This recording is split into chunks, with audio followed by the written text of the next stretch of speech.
Siyah saçlı kızım, de ki gün harmanlanmış sarı tomurcuklarda sardunyalara ve gri çocuksuluğa yaslanmış zaman. Akrebin kolu kırık, filler çimenlerin üstünde, karıncalar böcekler inlerinde.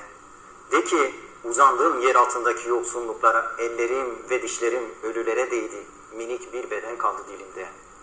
Sarı saçlı kızım, de ki firavunların sofrasında kırmızı reçel, kan ve barut kokusu, paranın iki yüzü, iyi diş edilmiş insanlık, kellesi elinde bir Hasan, bir Hüseyin.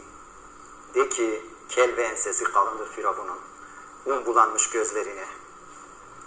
De ki ben peygamber torunuyum, ben anamın gece sancısıyım, ben kan ve şerbetin içinde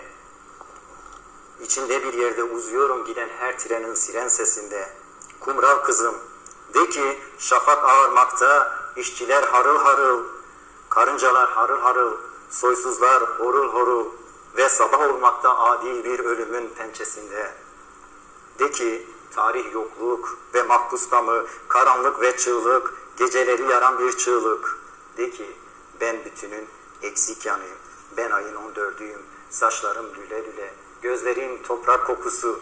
Esmer kızım, de ki tenim güneşin hüznü, tenim sayfaların çıplaklığı, tenim gül kurusu. Oyuncak trenlerim yok, ölüleri ve yaşları taşıyan sabun fabrikalarına düşmez yolum. Ben lalenin ters haliyim, sümbül dağına dayanır köküm. Dişlerimin arasında kalmaz hiçbir yabancının ahı.